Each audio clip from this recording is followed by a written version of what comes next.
नमस्ते, थर्ड आई में आपका स्वागत है। आज थोड़े अंकों की बात कर लें। अंकों की बात जब कर रहे हैं तो मैं आपको दो तरह से दो चीजें समझाने की कोशिश करूंगा। एक तो 52 से लेके अभी तक हमने 2019 तक 17 लोकसभा के इलेक्शंस हुए, 17 लोकसभा इलेक्शंस। तो एक उस जर्नी को आपको जरा चाहूंगा कि आप एक सरसरी तौर पे उसको देख लें, और फिर जिस तरह से मैं इस डेटा को देख रहा हूं या मुझे जो समझ में आ रहा है उसको भी एक मैं आपके साथ शेयर करूंगा। और फिर जो मुझे ऐसा लगता है कि अगर आज कांग्रेस जहां खड़ी है, भारत जोड़ो यात्रा हो रही है, राहुल गांधी घूम रहे हैं, तो कांग्रेस का की एरियाज क्या है, उसको कहां काम करना है अगर उसको इस देश में रेलेवेंट रहना है और उसको एक विपक्ष से थोड़ी बेहतर भूमिका, मतलब वो विपक्ष से फिर से सरकारी पार्टी बनने का जो उसका अगर वो बनना चाहती है तो उस रास्ते को भी देखेंगे कि वो संभव है कि नहीं। तो एक मैं आपको टेबल ए दिखा रहा हूं। टेबल ए में हिंदुस्तान में मैंने आपको पहले ही बताया था 17 चुनाव हुए हैं, उसमें से 10 चुनाव में क्लियर मेजॉरिटी मिली है। मतलब जो भी हमारा हाफ वे मार्क है उससे ज्यादा की सीट रूलिंग पार्टी के पास आई है, तो वो क्लियर मेजॉरिटी है। 7 चुनाव ऐसे हैं जहां पे कोलिएशन करके सरकार बनी है और गठबंधन की सरकार है। 7 ऐसे चुनाव हैं। और एक इंटरेस्टिंग फैक्टर यह है कि 52 से 84 तक लगातार जो 8 चुनाव हुए थे उसमें क्लियर मेजॉरिटी थी। फिर एक दौर आया 89 से 2009, ये 20 साल का दौर, इसमें गठबंधन का युग आया। 7 इलेक्शन हुए, वन आफ्टर द अदर, और ये सब गठबंधन की सरकारें हुई। तो अगर हम 52 से अभी तक की इस पूरी जर्नी को, अगर जो आज तक है, इसको अगर हम 70 साल की जर्नी हो रही है, अगर इसको हम अलग अलग हिस्सों में देखें, जो कोलिएशन का दौर है उस कोलिएशन के दौर में वो दौर 89 से शुरू हुआ और 2014 तक चला, तो मतलब 25 ईयर्स, 25 साल। तो 37 ईयर्स क्लियर मेजॉरिटी, फिर 25 ईयर्स गठबंधन, और पिछले 8-9 साल से हम लोग का फिर क्लियर मेजॉरिटी। तो 3 फेज हैं, लेकिन मैंने सुविधा के लिए जो क्लियर मेजॉरिटी हैं उनकी टेबल ए बना दी है, जिसमें 52 से 84 के इलेक्शन और फिर 16वीं और 17वीं लोकसभा, 2014 और 2019 की लोकसभा जिसमें बीजेपी को मेजॉरिटी मिली। अच्छा, फिर मैंने टेबल बी बना दी है। टेबल बी में कौन, मतलब किसकी कोलिएशन बनी वो बनाया है, और कौन विनर। अच्छा, इन सारे उसमें मैंने 2 काम किए हैं। विनर, जो भी पार्टी जो विनर रही उसकी सीट्स, और वोट परसेंटेज।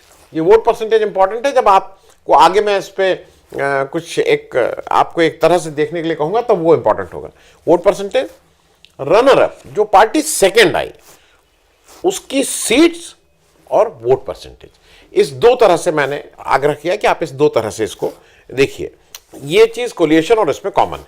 अब एक इंटरेस्टिंग चीज ये है कि जब से आज तक इलेक्शन हुआ, जो मैक्सिमम क्लियर मेजॉरिटी एक पार्टी को सबसे ज्यादा इन टर्म्स ऑफ सीट और in terms of vote percentage, वो 1984 में इंदिरा जी की हत्या के बाद राजीव गांधी को मिली, और उसमें उनके 415 सीट्स आई और 48.1% वोट मिला, अनप्रेसिडेंट। तो ये सबसे बड़ी वोट परसेंटेज उनकी थी। अब अगर आप सबसे ज्यादा वोट परसेंटेज ये भी देखिए कि जो रनर अप रहा उसमें सबसे ज्यादा वोट परसेंटेज किसकी थी और किस समय थी, वो भी जरा एक इंटरेस्टिंग फिगर होगी। 1989 में जब वीपी सिंह जी की जनता दल सरकार बनी, तो आपको कोलिएशन गवर्नमेंट पहली बार बन रही थी। वो एक इंटरेस्टिंग फैक्टर है। जब आप टेबल बी पे अगर नजर डालें, टेबल बी में आप देखेंगे कि जनता दल को जो वोट मिले थे वो 17.8% थे, 17.8%। सीट मिली थी 143, और जो मेजर ऑपोजिशन पार्टी थी, जो नंबर, मतलब जो सबसे ज्यादा ऑपोजिशन में जिसके पास सबसे ज्यादा वोट थे, हालांकि in terms of vote percentage and seats वो सबसे बड़ी पार्टी थी 1989 की, लेकिन ऑपोजिशन में बैठी थी। कांग्रेस को 197 सीट्स मिली थी और 39.5% वोट, जनता दल के दुगने से भी ज्यादा वोट उसको मिले थे, लेकिन वो ऑपोजिशन में बैठी थी। ये बात को इसलिए समझना जरूरी है कि जब एक पॉपुलर मैंडेट, जब एक देश के लोग ये खड़े होकर कहते हैं कि नहीं, आपके साथ हम सरकार नहीं बनाएंगे, हम किसी और के साथ सरकार बनाएंगे। तो ये इस तरह की आती हैं, इस तरह की संभावनाएं होती हैं। कभी कभी किसी पार्टी विशेष, व्यक्ति विशेष से लोगों को इतने थक जाते हैं कि नहीं, हम इनके साथ सरकार नहीं बनाएंगे। और ये भी एक इंटरेस्टिंग चीज है, 84 में जो व्यक्ति सबसे ज्यादा वो सीट और सबसे ज्यादा वोट परसेंटेज लेके आ रहा है, वो 89 में मतलब 39.5% वोट पाने के बाद भी, 197 सीट पाने के बाद भी सरकार नहीं बनाता है, क्योंकि एक परसेप्शन ऐसा बन गया था कि वो बड़ा भ्रष्टाचार हुआ है। मैं कोई पैरेलल नहीं ड्रॉ कर रहा हूं, लेकिन अगर वीपी सिंह ने उस समय जो भी एक चलाया था और पूरे देश में घूमे थे और एक जो माहौल बनाया था, उसको आप अगर आज देखें कि अगर वो माहौल एक बार सत्ता पक्ष के अगेंस्ट में बन जाता है तो उसको तोड़ना बहुत मुश्किल होता है। और फिर सबसे बड़ी दिक्कत क्या होती है कि आपका अगर रिड्यूस मैंडेट हो जाता है और अगर आपकी क्लियर मेजॉरिटी नहीं होती तो आपके साथ कोई खड़ा ही नहीं होता है। तो वही बात 89 में हुई थी। ये टेबल बी मैंने कहा। अब मैं आपको एक इंटरेस्टिंग टेबल सी दिखा रहा हूं, और वो टेबल सी जब आप पहली नजर में देखेंगे तो आपको समझ नहीं आएगा कि टेबल क्या है। उसकी हेडिंग आप देखिए, total votes percentage, total vote percentage of first and second parties. जो सब पार्टी सबसे बड़ी थी और जो पार्टी नंबर 2 की थी, उसका वोट परसेंटेज कितना है, दोनों का टोटल। 52 से 2019 तक का मैंने पूरा डिटेल आपको दिया है। आप अगर एक नजर इस पे डालेंगे तो आपको बिल्कुल क्लियरली समझ में आ रहा है कि केवल 3 बार ऐसा हुआ है कि पहले नंबर की पार्टी और 2 नंबर की पार्टी, इन दोनों का वोट परसेंटेज मिला के 50% से कम हुआ है। वो 2009, 2004 और 1996 3 बार, जब वो 47.3, 48.6, 49% रहा है, 50 से कम। नहीं तो बाकी 14 साल में, 14 इलेक्शंस में फर्स्ट और सेकंड पार्टी का टोटल वोट जो है वो 50% रहा है। मैं कहना ये चाह रहा हूं कि अब मैं इसकी बात आपसे इसलिए शेयर कर लूं कि एक चीज समझने वाली है।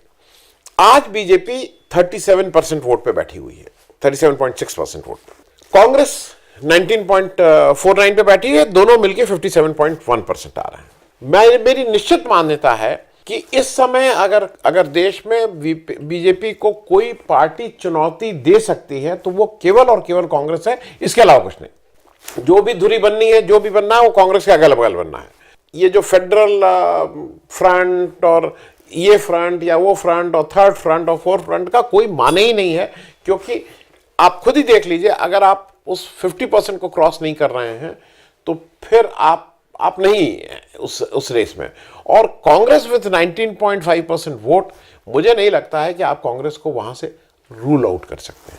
ये एक इंपॉर्टेंट फिनोमेना इसलिए है कि आप जितना भी कर लें, अब आपको मैं एक टेबल डी, सिर्फ 4 ही टेबल है, टेबल डी की भी बात कर लें थोड़ी देर। टेबल डी की बात इसलिए कर रहे हैं कि मेरे हिसाब से कांग्रेस के लिए, अगर कांग्रेस को सीरियसली एक कंटेंडर बनना है, उसको बीजेपी को सत्ता से बेदखल करना है, और कौन आएगा, क्या कोलिशन होगा, क्लियर मेजॉरिटी होगी नहीं होगी, वो एक अलग बात है।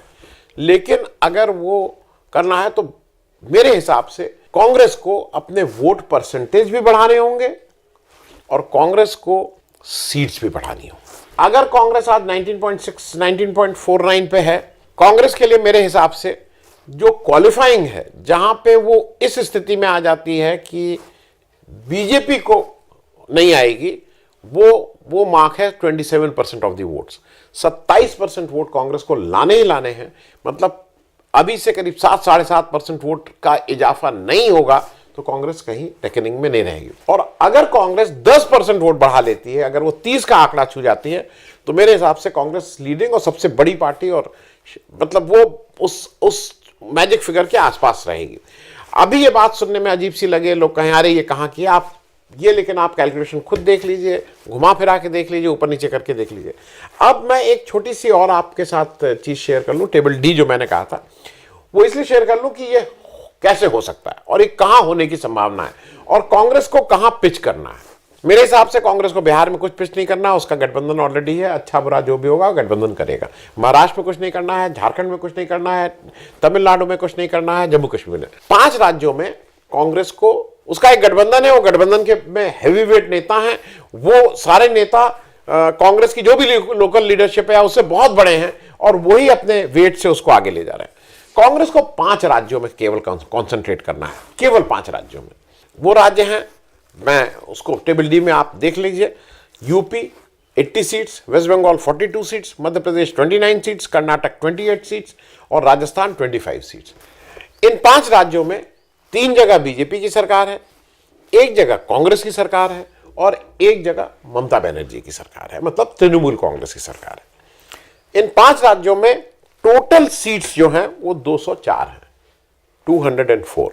ऊपर मैंने अगर आप देखिए ध्यान से तो उस राज्य में कितनी सीटें और उसमें कांग्रेस की सीट कितनी ये मैंने दिया है। यूपी में 1 सीट है 80 में, वेस्ट बंगाल में 42 में 2, मध्य प्रदेश में 29 में 1, कर्नाटक में 28 में 1, राजस्थान में 25 में 0। तो कुल इन 204 सीटों में कांग्रेस के पास आज की तारीख में केवल 5 सीटें हैं। नीचे मैंने वोट प्रतिशत दिए हैं और वोट प्रतिशत के साथ साथ यूपी में मैंने, आप देखेंगे ब्रैकेट्स में, जो उनके 2 बेस्ट सीट के टर्म्स में परफॉर्मेंस रहे हैं। ये तो टोटल मैंने आपको इन वोट परसेंटेज की बात की है, लेकिन सीट के परफॉर्मेंस जो 2 बेस्ट रहे वो दिए। अच्छा, ये एक और चीज मैं आपके साथ शेयर कर लूं, ये मैंने केवल पिछले 6 चुनाव को लिया है। 6 चुनाव को इसलिए लिया है कि जब से बीजेपी का वर्चस्व हुआ, बीजेपी की पहली सरकार 1990, वैसे तो 1996 में 13 दिन की बनी थी, लेकिन मैं 1998 की सरकार से लिया हूं, जिस समय 13 महीने की सरकार बनी थी, उससे लेकर 1998 से अभी तक 6 इलेक्शन हुए हैं। उसमें से 2 कोलिएशन में बीजेपी ने बनाए, 2 क्लियर मेजॉरिटी में बनाए और 2 कोलिएशन में कांग्रेस बनाए। तो मैंने पिछले 6 को इसलिए लिया कि वो लीडरशिप अभी भी कहीं ना कहीं है, पुरानी लीडरशिप, पुराने कांग्रेस का। अब आप 84 की बात करें या 52 की बात करें, उसके बहुत माने नहीं है। मैंने पिछले ये 20-22 साल के इलेक्शंस को ही लिया है, जिससे एक ज्यादा सही पिक्चर सामने आ जाए। तो ये आप देख रहे हैं कि 2009 में यूपी में कांग्रेस को 21 सीट मिली थी और उससे के बाद जो सेकंड बेस्ट परफॉर्मेंस था वो 1999 में था, जब 10 सीट मिली थी। उसी तरह से वेस्ट बंगाल में 6 और 6 उसका बेस्ट परफॉर्मेंस रहा है 2009-2004 में, वो मैं ब्रैकेट्स में देता गया हूं। मध्य प्रदेश में उसको 2009 में 12 सीट्स, 1999 में 11 सीट और उसी तरह से कर्नाटक में 1999 में कांग्रेस को 18 सीट मिली हुई थी, 98 में 9 सीट्स। राजस्थान में 2009 में कांग्रेस को 20 सीट मिली हुई है, ये याद रखिएगा, और 1998 में 18 सीट मिली थी। और ये मैं इसलिए सिर्फ बता रहा हूं कि एक अंदाज आपको रहे कि कांग्रेस वहां क्या कर सकती है। ये जो वोट परसेंटेज है इसको मैंने टोटल को जोड़ दिया है डिवाइडेड बाय 6। जो एवरेज वोट परसेंटेज कांग्रेस को यहां लाना चाहिए वो 10.81 है यूपी में, और उसी तरह से मैंने हर स्टेट का दिया है। और अगर आज आप देखें तो यूपी को अपना जो एवरेज वोट पिछले 6 इलेक्शंस का है 10.81, आज वो 6.4 पे है, उसके ऊपर निकलना होगा। अगर वो उसके ऊपर नहीं निकलती है तो उसका कुछ नहीं हो सकता है। वेस्ट बंगाल में उसका जो अभी परफॉर्मेंस है 5.7, उसको 12% से ऊपर निकलना है। मध्य प्रदेश में अभी उसको 34.5, उसको 38% से ऊपर निकलना है। उसी तरह से कर्नाटक में 29.4, उसको 37.7 से ऊपर निकलना है।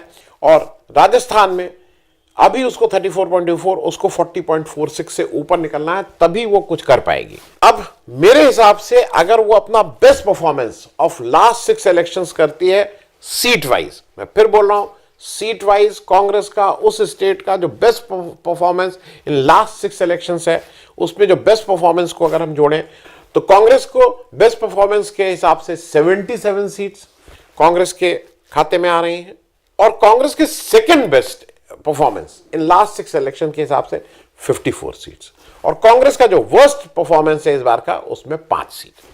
तो कांग्रेस को अपने सेकंड बेस्ट और बेस्ट, कोशिश तो करनी चाहिए बेस्ट से ऊपर निकले, लेकिन सेकंड बेस्ट से नीचे तो आ ही नहीं सकते हैं। और अगर कांग्रेस इस 54 का आंकड़ा पार करती है तो मैं ये बात इसलिए कह रहा हूं कि ये सीधे सीधे इसमें से जो 4 राज्य हैं उसमें वो सीधे सीधे बीजेपी को डेंट कर रही है। और अगर 50 सीटें 303 से बीजेपी की कम हो रही हैं, बाकी राज्य छोड़ दिए, वो बिहार में क्या गेन करेगी, महाराष्ट्र में क्या गेन करेगी, वो छोड़ दीजिए, लेकिन अगर इन जगह वो 54 फिगर को क्रॉस करती है तो 303 से अगर 50 कम होते हैं तो 253, और अगर ये 50 बढ़ते हैं तो 100 का आंकड़ा कांग्रेस पार कर रही है इन 5 स्टेट। अब एक चलते चलते जिसको बोलते हैं ना, एक जो असली मुद्दे की बात है, यूपी और वेस्ट बंगाल में ये डिसीजन समाजवादी पार्टी के अखिलेश यादव जी को लेना है और ममता बनर्जी जी को वेस्ट बंगाल में लेना है कि अगर वो कहीं से बीजेपी को रोकना चाह रही हैं तो उनको अपने साथ कांग्रेस को लाना होगा। कांग्रेस को वहां जूनियर पार्टनर ही बनेगी, इसमें कहीं कोई दो राय नहीं है। इन दोनों स्टेट में कांग्रेस का अपना वजूद नहीं है, लेकिन उनको कांग्रेस को अपने साथ लाना होगा। याद दिलाने के लिए सिर्फ बता दूं, बिहार में 2019 के इलेक्शंस में ये ठीक से समझ में आ गया था बीजेपी को और अमित शाह को कि अगर जेडीयू को नहीं आए तो उनका फिर सफाया हो सकता है। उनके सिटिंग मेंबर 22 थे एमपी, उन्होंने 5 सिटिंग मेंबर के टिकट काट के जिस जनता दल यू के 2 मेंबर थे उनको 17 सीट दी, खुद 17 सीट ली। और ये मैं इसलिए कह रहा हूं कि अगर वो इस धर्म को इसलिए निभाए क्योंकि उनको पता था कि इससे क्या होने वाला है। उसी तरह से ममता बनर्जी जी को और अखिलेश यादव जी के ऊपर मुझे ऐसा लगता है उत्तर प्रदेश और वेस्ट बंगाल में ये उनके ऊपर डिपेंड करेगा कि वो बीजेपी को हराने के लिए कितने सीरियस है। मैं कोई ये नहीं कह रहा हूं कि इसके बिना वो सीनियर पार्टनर रहेंगे, कांग्रेस को भी वहां जूनियर पार्टनर बन के ही वो इलेक्शन लड़ना है, लेकिन थोड़ा तो इसमें बड़ा दिल दिखाने की सभी को जरूरत है। और लेकिन जो लीड करता है, जो नेतृत्व देगा, उसको ज्यादा बड़ा दिल दिखाना होगा। मेरे हिसाब से ये डुएबल है, लेकिन इन 5 राज्य ही इसकी कुंजी फाइनल करेंगे कि कांग्रेस का परफॉर्मेंस क्या होता है। थैंक यू सो मच, धन्यवाद।